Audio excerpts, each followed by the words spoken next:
सातारच्या बंटी बबलीला वरदहस्त कुणाचा, सातारा पोलीस कुणाच्या दबावाखाली याची विचारणा करण्यासाठी आरपीआयचे गृहमंत्र्यांच्या निवासस्थानाबाहेर धरणे आंदोलन। रिपब्लिकन योद्धासाठी आशुतोष वाघमोडे, सातारा जिल्हा प्रतिनिधी। सप्रेम जय भीम, जय भारत, जय शिवराय, जय संविधान। लोकसभेचा निकाल जाहीर झाला आणि पुन्हा एकदा 365 दिवस खासदार म्हणून रस्त्यावरच्या लढाईला आमची सुरुवात झालेली आहे। मात्र लोकसभेची निवडणूक झाल्याने एक विचित्र प्रकार आमच्या निदर्शनास आला। आजच साम टीव्हीला सकाळच्या बातम्यांमध्ये सांगण्यात आलं होतं, कश्मीरा पवार आणि तिचा साथीदार गणेश गायकवाड या दोघांवरतीही पुणे पोलिसांनी राष्ट्रीय सल्लागार असल्याची खोटी बतावणी करून 50 लाखाची फसवणूक केल्याचा गुन्हा दाखल केलेला आहे। ही बातमी बघितली आणि अचानकच लक्षात आलं की रिपब्लिकन पार्टी ऑफ इंडियाचे माननीय डॉक्टर राजेंद्र गवई साहेबांच्या राष्ट्रीय नेतृत्वाखाली काम करणारे, पश्चिम महाराष्ट्र महासचिव सन्माननीय चंद्रकांतदादा कांबळे यांच्या मार्गदर्शनाखाली काम करणारे आमचे आरपीआयचे सातारा जिल्हाध्यक्ष अल्पसंख्याक आघाडीचे फिलिप भांबळ, या फिलिप भांबळनी 1 वर्षापूर्वी सातारा जिल्हाधिकारी सातारा एसपींना पत्र व्यवहार केला होता, निवेदन दिलं होतं आणि त्याच्यामध्ये इत्थंभूत माहिती सांगितली होती की पंतप्रधान कार्यालयात नरेंद्र मोदीची सल्लागार म्हणून कशी काय ती आली, या सगळ्या गोष्टीची मांडणी केली आणि फसवणूक करून किमान 100 कोटीच्या अपराधापर महाराष्ट्र राज्यात आणि महाराष्ट्र राज्याच्या बाहेर किमान 100 कोटीच्या अपराधापर कशी केली याचं मुद्देसूद वर्णन करून त्या सगळ्या गोष्टी जिल्हा पोलीस अधीक्षकांना माहिती करून दिल्या होत्या। माझ्या माहितीप्रमाणे हा सगळा पत्र व्यवहार झाल्यानंतर सातारा पोलिसांकडून किमान तपास करणं अपेक्षित होतं। मात्र कसल्याही पद्धतीचा तपास न करता आजपर्यंत फक्त कश्मीरा पवारला पाठीशीच घालण्याचं काम सातारा पोलिसांनी का केलं हा प्रश्न अधोरेखित झालेला आहे। कारण स्वतःवरून स्वर्ग गाठण्याची वाट गाठणाऱ्या पोलिसांना साधी तक्रार अर्ज दिल्यानंतर तपास करावा आणि वाट शोधावी हे साधं कळून आहे। म्हणजे सातारा पोलीस हे नेमकं कुणाच्या दबावाखाली आहेत, सातारा पोलिसांवरती नेमका कुठल्या राजकारण्यांचा प्रेशर आहे का सातारा पोलीस आपलं कुणाचाही प्रेशर नसताना खाल्ल्याला मिटायला जागत आहे। कारण 1 वर्षापासून फिलिप भांबळ नावाचा आमचा कार्यकर्ता, पक्षाचा पदाधिकारी हा 1 वर्षापासून पत्र व्यवहार करत आहेत की कश्मीरा पवार आणि गणेश गायकवाड या बंटी बबलीनं जो काय राज्यामध्ये राज्याच्या बाहेर धुमाकूळ घातलेला आहे, कोट्यवधी रुपयाची फसवणूक केलेली आहे, टेंडर देतो म्हणून तो गणेश गायकवाड म्हणून आहे, त्याने डिफेन्स मिनिस्ट्रीचा मी आहे म्हणून लोकांना सांगतो आणि ही कश्मीरा पवार मी पंतप्रधान कार्यालयाची सल्लागार मंत्री आहे, सल्लागार हे सांगते, म्हणजे नरेंद्र मोदींची म्हणतात सल्लागार म्हणून सांगते आणि याची माहिती इत्थंभूत सातारा पोलिसांना दिल्यानंतर सुद्धा आज अखेर कुठल्याही स्वरूपाची कारवाई आणि कार्यवाही झाल्याचं दिसून येत नाही। हे का असं होतंय याची चौकशी होणं गरजेचं आहे। मात्र जे फिलिप भांबळ आहेत आमचे पदाधिकारी, जे पदाधिकारी यांनी तक्रार अर्ज दाखल केलेला आहे त्या पदाधिकाऱ्याला भेदरवण्याचं काम सातारा पोलिसांकडून केलं जात आहे। त्या फिलिप भांबळवरती खोटे नाटे गुन्हे दाखल केलेत, ज्या भागामध्ये फिलिप भांबळ जन्म झाल्यापासून कधी फिरकला पण नाही त्या भागातले गुन्हे दाखवून त्या फिलिप भांबळवरती तडीपारीची कारवाई करण्याची प्रोसेस सातारा पोलिसांनी सुरू केलेली आहे। म्हणजे सदरक्षण आहे, खलनिग्रहण आहे, आपण असं म्हणायचं का?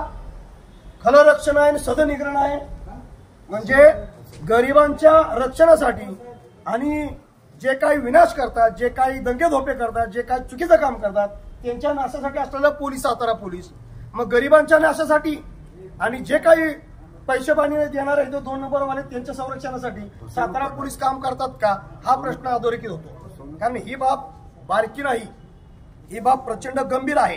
कारण ज्या वेळेला कश्मीरा पवारच्या बातम्या लागल्या गेल्यात, मी तेच शोधतोय आता, ज्या वेळेला कश्मीरा पवारच्या बातम्या लागल्या गेल्यात त्यावेळेपासून हा प्रश्न अधोरेखित झालेला आहे।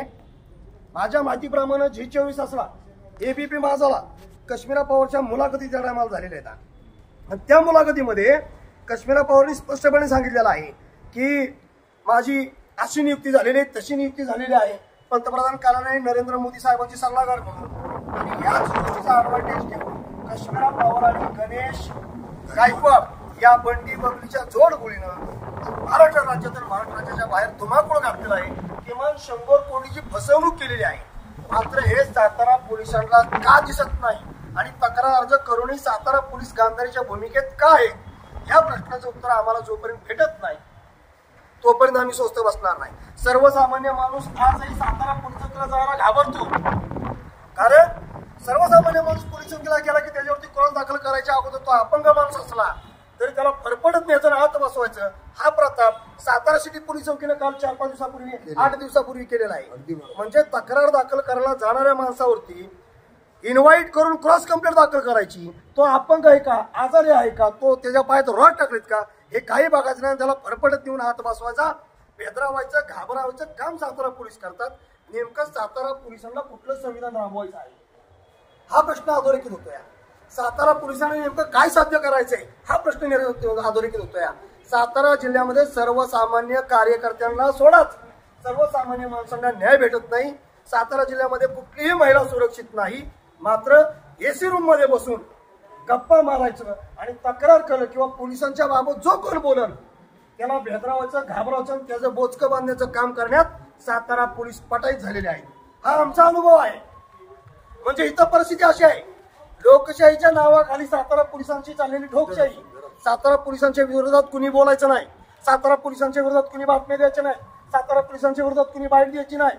असं कोण केलं की सातारा पोलिसांनी त्याच्या पाठी मग हात तोंड लागायचा, जुने गुन्हे काय असेल ते बाहेर काढायचे ना तडीपारची प्रस्ताव करायचे, माणसं पोलिसांच्या विरोधात बोलतो.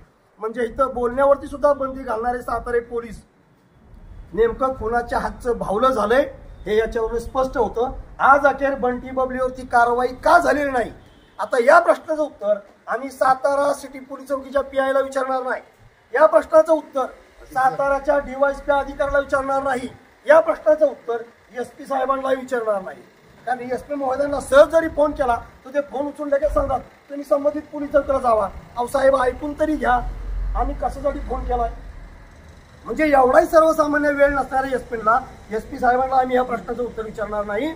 येणाऱ्या शुक्रवारी 21 तारखेला महाराष्ट्र राज्याचे गृहराज्यमंत्री आदरणीय देवेंद्र फडणवीस साहेब यांच्या निवासस्थानाबाहेर अथवा जर ती त्या ठिकाणी उपस्थित नसतील, उपलब्ध नसतील तर सातारा जिल्हाधिकारी कार्यालयाबाहेर या बंटी बबलीवरती सातारा पोलिसांनी का कारवाई केली नाही आणि त्यांच्यावरती कारवाई करायचं सोडून दिलीप भांबळ नावाच्या माणसाला का भेदरवलं जातं, या खोटे नाटे गुन्हे दाखल करून त्याच्यावरती तडीपारच्या कुठल्या पद्धतीने प्रोसेस राबवली जाते, या सगळ्या गोष्टीची चिरफाड करण्यासाठी याची तीव्रता देवेंद्र फडणवीस साहेबांना मुख्यमंत्र्यांना आणून देण्यासाठी शुक्रवार दिनांक 21 रोजी माननीय डॉक्टर राजेंद्र गवई साहेबांच्या राष्ट्रीय नेतृत्वाखाली राज्याध्यक्ष शोभाजी वाघमोडे आणि पश्चिम महाराष्ट्र महासचिव आमचे बॉस सन्माननीय चंद्रकांत कांबळे यांच्या मार्गदर्शनाखाली शेकडो कार्यकर्ते गृह राज्यमंत्री देवेंद्र फडणवीस यांच्या निवासस्थानाबाहेर तीव्र आंदोलन करणार आहेत.